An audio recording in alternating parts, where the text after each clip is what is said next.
You know, Space Marines call each other Battle Brother. Sisters of Battle call themselves Battle Sisters. Would that not logically apply that Space Marines could also be referred to as Misters of Battle? I'm just saying. I'm asking the real questions here. The Emperor doesn't want you to ask these things, but I am. Nice.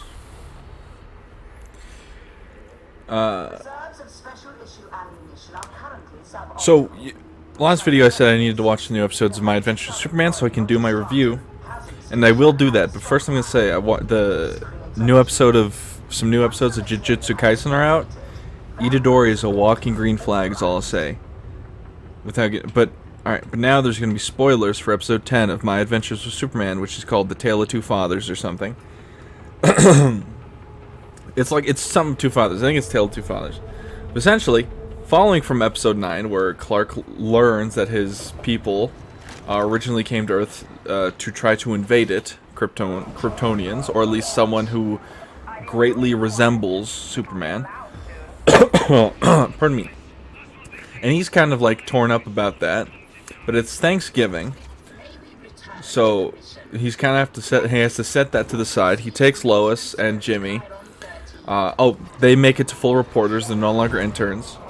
Him and Lois go, and it turns out to Thanksgiving, and Lois's dad is going to be there. It turns out Lois's dad is the general that kidnapped Superman in episode 8 and tortured him in episode 9 and showed him all the stuff that happened on 0 days, they call it, where the Kryptonians, quote-unquote, arrived. Now, it starts off with a nightmare Superman has about just him, being evil Superman, essentially. He flies to his, ship, goes into the hologram of his father that he doesn't know is his father, that doesn't speak English and only speaks Kryptonian. And obviously Clark doesn't speak Kryptonian, so it's kind of a one-way conversation. Where, Clark's essentially like, oh, I'm not going to be an invader like you guys want me to. And then, then the hologram's, kind of sad about it, since he's like, no, it's not what this is about, my son. As, Clark leaves, he says, something, my son, in Kryptonian.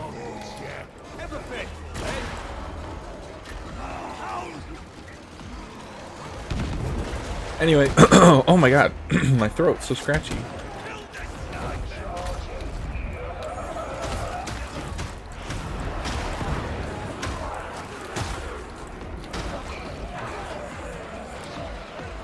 Get up, my boy.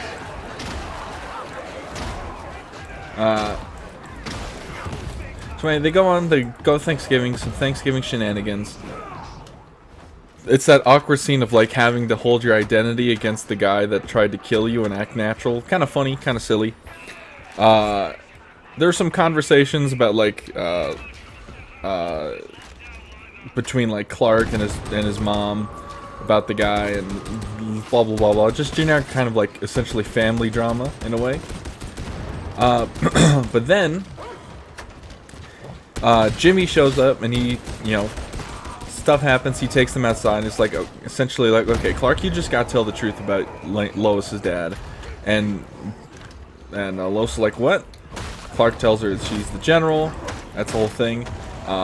Jimmy had grabbed Lois's bag, and from it, Lois had essentially a kryptonite projector that showed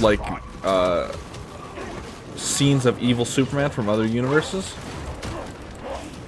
That activates, shows Clark. He goes through another identity crisis because he just went through a whole thing of realizing that his people might be invaders, and that fucks him up. But the pod opens and the kryptonite comes out and obviously starts to poison Clark. Also, the way they have kryptonite affect Clark in this show is insane, and I'll talk about that later. But the hologram of Clark's dad, and we'll call him Dad L, because Kal-El, Dad L, it makes sense. So in the defense, the ship activates. It's not really known if Dad L activates it or if it activates automatically. Didn't really say. But we just get cut to a scene of hologram Dad saying, Oh, like, oh, some kryptonite, because he's speaking Kryptonian. Give me 1 second, I gotta hack up a lung.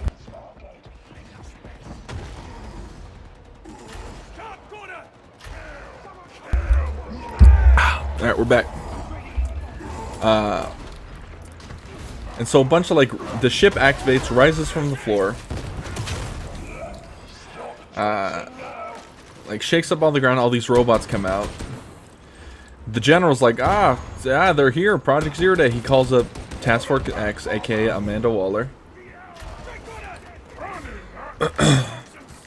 And, you know, that whole thing is like, you know, the radio's not working or whatever, I don't know. Because he calls like multiple times and doesn't get a response, but obviously could just be plot device. Clark's like, kind of gets over his kryptonite poisoning. And he speeds off to like come back in the Superman suit and starts fighting all the robots that appear.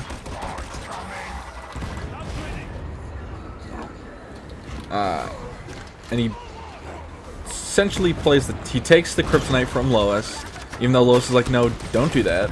Don't sacrifice yourself for us, blah, blah, blah, blah. But he's like, he gives her a smooch, and while they're smooching, he takes it from her and flies up, carries his ship into the atmosphere.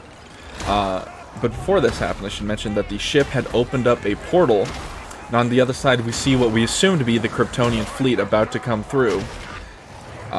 Now, obviously, I don't think it's the Kryptonian fleet, because obviously Krypton is probably exploded. Or if it is, it's like some Splinter Cell, like, Zod or something. That'd be my guess. That starts coming through the Superman-shaped portal in the sky.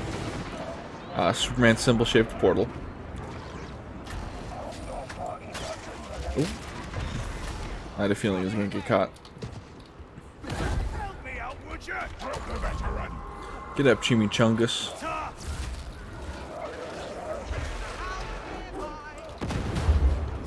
Wow, I missed the dog. I saw there was a grenade somewhere. Ah, yeah, it must be over here. Anyway, the fight scenes actually in this episode were really cool. So, as like the other invading ship is coming through, Superman breaks into the ship.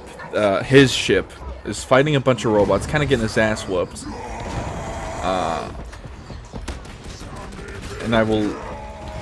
But then Dad-El shows up and starts, like, his AI ghost body starts flying through the robots and disables them. And he's like, some Kal-El. And then, oh, he left. Nerd. So they fight their way to the center, where there's, like, this big red crystalline spire.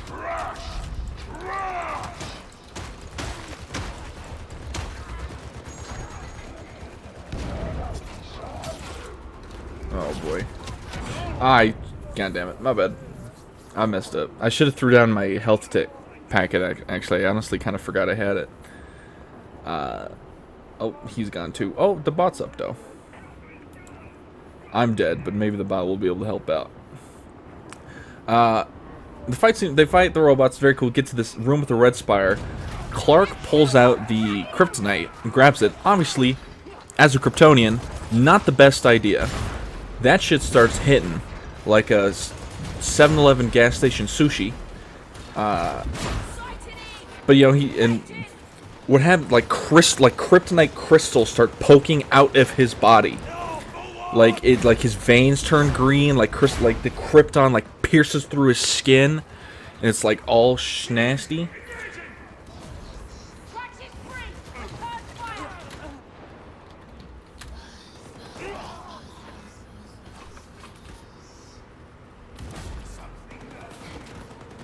Anyway, starts piercing through skin.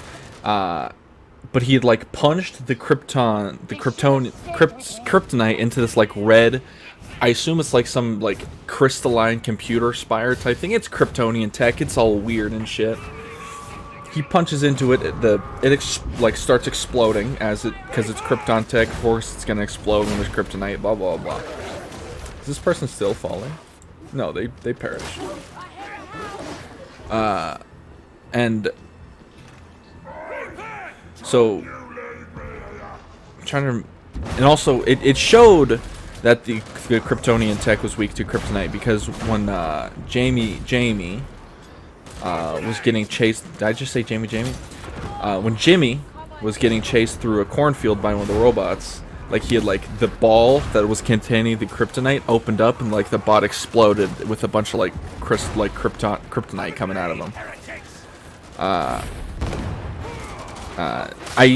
I didn't say that earlier because I didn't want to like spoil the effects of the kryptonite, because I had mentioned it was like, whoa, crazy. But it as like the ship is exploding, like Clark's eyes open and he sees like his hologram father over him. He doesn't know that he's his father, but we know obviously because it's Superman.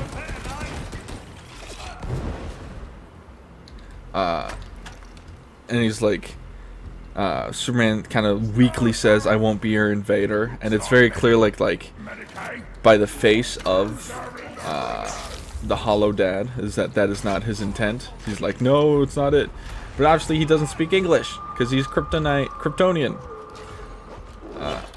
Ouch.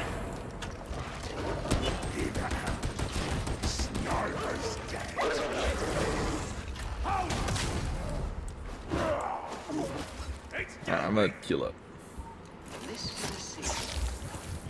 Anyway, and then Hollow Dad uses Kryptonian Hollow Dad tech to essentially form like an escape pod for Clark, and like sends him crashing back to the floor where like he awakes, he heals up, but like before he heals up, he's on the floor, you know, because he just got launched into the ground at like high speeds after, you know, having a less than healthy dose of kryptonite, which is, you know, any dose, but you know what I mean.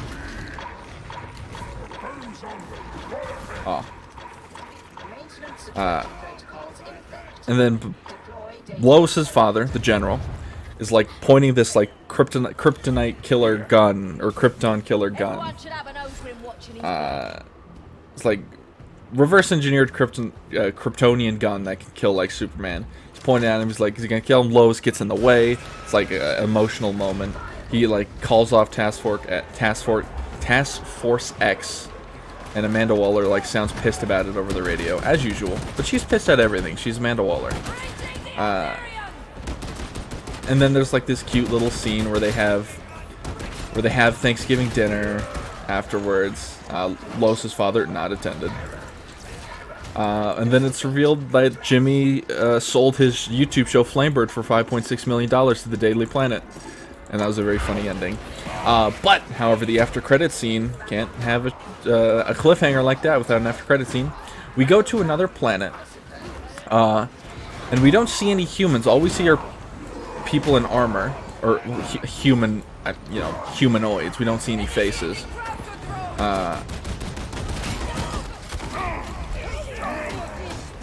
It shows out like, you know, this one guy's talking to this other guy's like, oh, we found a new planet, as like we see the POV of the portal getting closed and cutting the ship that was halfway through in half. Forgot to mention that. As Clark's like baby ship was destroyed. Also, I should also mention Clark's baby ship had grown to like the size of a full-on like warship. It was revealed in like the second episode that it grew.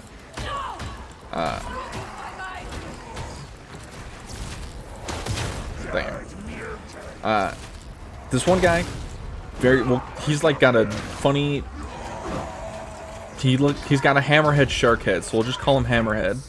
This Hammerhead guy goes up to this guy who's got a triangle head. We'll call him Triangle Head. Hammerhead goes up to Triangle Head. Is like, oh, we found a new planet. This one destroyed our. Also, that gunner died through the wall. This one destroyed some of our ships and our ship. It's like. And I can't remember what other word he used to describe. Essentially, it's essentially like feisty. And Triangle Head guy is like, in all time they will all kneel, and they're in like power armor, best I can describe. Very like angular. It's like it looks like the invaders from Episode 8. Obviously, we don't know if they're Kryptonian. The only thing we have relating them to Krypton. Is the shape of their portals, and they have red capes. Now, it could be a twist if they're not actually Kryptonians and there's some other, like, race. My guess it's probably like General Zod. They're probably going through that. like bit. Overall, I think honestly this one might be the new best episode, taking over from, I believe I said episode 5 before. It was just really good. The fights was really exciting. It was funny. The storyline was like the drama, you know. Like learning that Lois Lane's father is the guy trying to kill Superman is like, ooh, I see. And obviously, like Jimmy selling his show for $5.6 million is hilarious. And I'm excited for episode 11. See where we go from here. Very good cliffhanger. I do hope that we resolve the whole Robo AI Dad hologram situation. Clark needs to know. But it's interesting they're kind of going the Invincible route where it's like, or they're alluding to it or trying to trick us into believing that, of where it's like, oh, Omni-Man was, you know, on Earth to conquer it and Mark was supposed to like help him kind of vibe, but obviously it's Superman. Very interesting, and I'm a big fan. And the voice acting in this one was phenomenal. The voice actors, I mean, the voice actors were always good, but this episode especially, they popped off. It's a very exciting episode. Very loved it, very much. Overall, I'm gonna say, first 10 out of 10 in the series.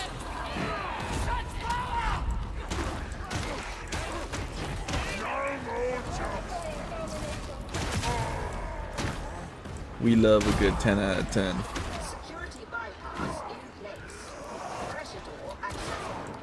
I also watched episode 1074 of One Piece. It was pretty good. You got to see Luffy do some cool shit. The episode was like, I mean, One Piece, as much as it is a fun show, its pacing is terrible. So a lot of the show is just kind of like, I wouldn't say like a flashback, it was like backstory to Momosuke. We'll just call him Momo. I don't know if it's Momonosuke or just Momo or Mosuke. I don't know. We got some backstory that. We got some Yamato scene. Did we get Yamato scenes? Nah, not really. Kinda. She was there. Okay, you gotta move, my guy.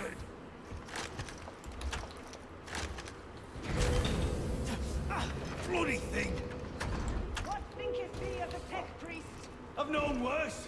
Still, they ain't exactly human, is But it was very cool seeing Luffy, spoilers for episode 1074 of One Piece. Luffy reached up and grabbed lightning and threw it at Kaido, and that was very cool. And there was like this really cool like classic shonen scene of like, oh, is Luffy getting his ass whooped?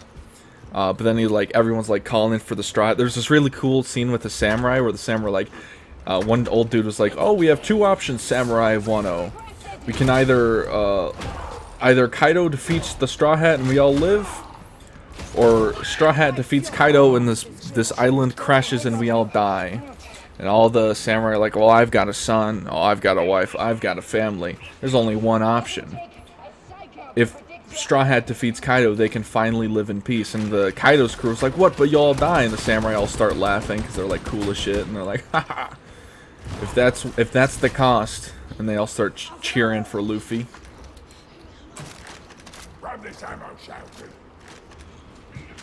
It was very cool. And like there was a scene of like Luffy like kind of like zoomed up to Luffy's like cartoony burned body. You know, like when cartoon character catches fire, it's like covered in ash. Like it does the thing where it plays like it like puts the transparent like scene of the character shouting for his name and stuff, like believing in him and all that. And he shakes the dust off in a very cartoon way. Very cool. And he shows off his secret move, his special secret punch move where he makes his fist really big, but it's Gear 5 this time. It's cool as hell. And there was a scene where it's like he shouting that he believes in Momosuke because Momosuke has to like create flame to hold up the island or something. It was, yeah, very cool. Once again, One Piece peak. Very good. Although I do understand what people say when they say the show has terrible pacing, considering I'm pretty sure he's been fighting Kaido for like 30 episodes now, if not more. But that's fine. The fight's cool. And there's actually like kind of a lot of shit going on at all times, so it makes sense. Although apparently the, speaking of One Piece, on the topic, apparently the One Piece live action is actually really good. I saw some clips of it. The CGI is a little iffy, but it's like, iffy in a good way, if that makes sense. Like, it feels like this is how it would look. Like, the silliness, the I don't want to say silliness of the CGI, but like, the CGI isn't like Marvel or some shit, well, peak Marvel films, where it's like, it looks real. It's like, it looks real, but it looks really fake. I don't know if that makes sense. In my head, it does. That actually looks pretty good, and the casting is actually really good. I mean, apparently Oda handpicked out Luffy himself, so. And Zoro looks really cool. I mean, Zoro looks like a badass. Sanji looks really good. Nami is perfect. Usopp, unfortunately, doesn't have a foot that nose that goes out a foot past his face, but you know, what are you gonna do?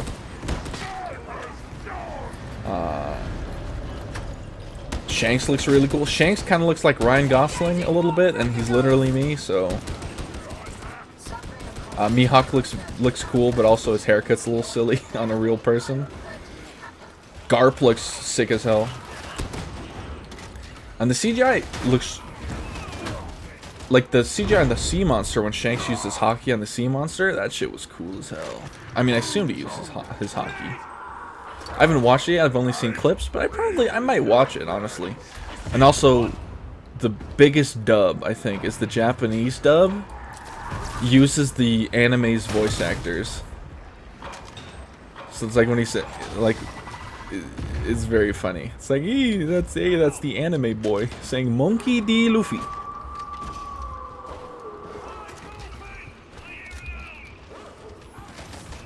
Although still, once again, as good as a live action could be good,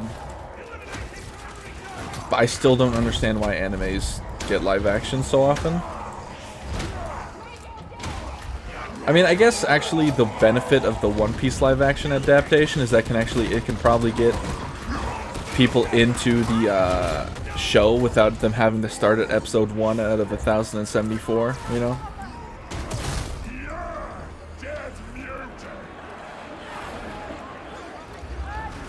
I'm recording, right? Yeah, very good. Because if I had been talking for 20 minutes and not recording, I probably would have drove into oncoming traffic.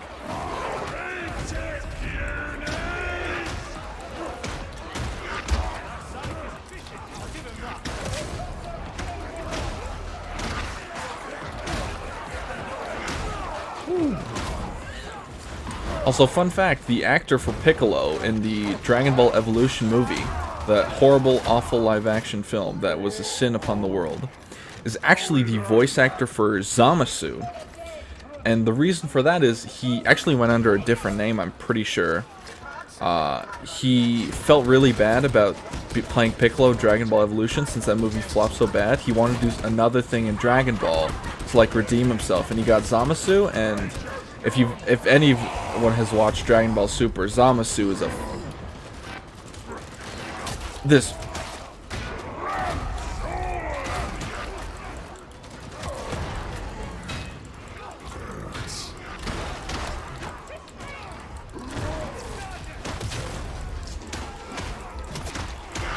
Get off me.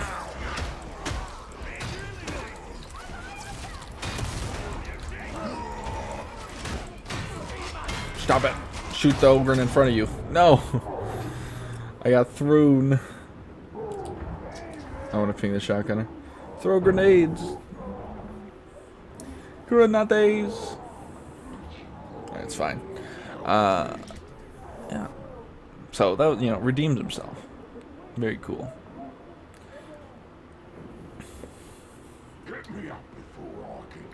Oh, speaking of video games, great segue. So Starfield is out, obviously.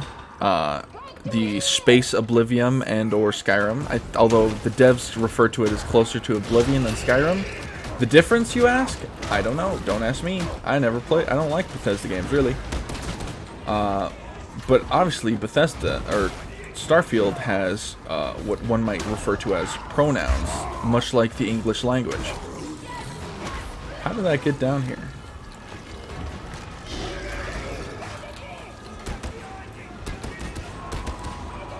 Uh-oh. Oh. You know what? Count your blessings. And you have pronouns in the character selection, because, you know, it's a character creation, right? You want to select your gender. You know, they've been doing this since video games. Introduced character creation.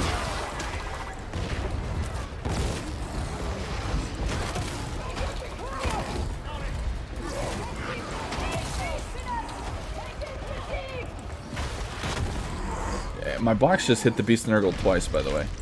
Fun fact, if you didn't know, the box hitbox lingers. Where am I?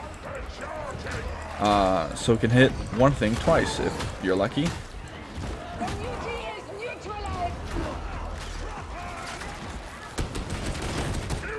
And some people on Twitter have lost their absolute mind over, guess what? Pronouns in Starfield. Oh god. Oh no. Pronouns. And there's specifically this one guy who's called like Boots Over Heels or something, or Heels on Face, I don't know. And he's just absolutely like shitting his pants. Even Dr. Disrespect started shitting his pants over it. It's a shame that Dr. Disrespect has just like flopped so fucking hard recently, because his videos were genuinely entertaining for a while. But he literally said in a tweet, said, "Leave politics out of games. My brother in Christ, you literally play Call of Duty for 8 hours a day, every day."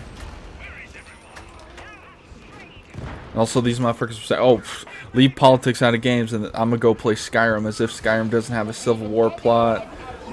You know, what systemic racism against the Khajiit, white supremacy metaphors, whatever the fuck's going on with the Dwemer. You know, I'd like not to be here.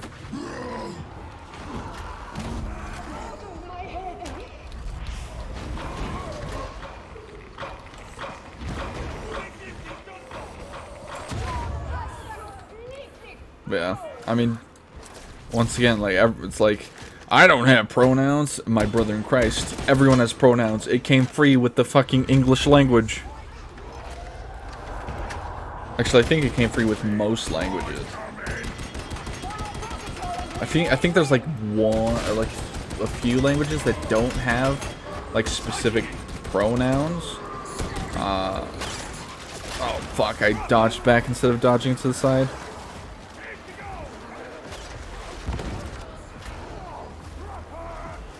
Oh no. I would have used that. I would have threw another grenade. Oh, I think it might be Jover. Throw some grenades. Oh, it's so dead. Oh, jeez. GG's unlucky. Alrighty, that's unfortunate. But yeah. But you know, at the same time, as stupid as these people are, it honestly fills me with glee seeing them get so mad, because I don't want them to have anything nice.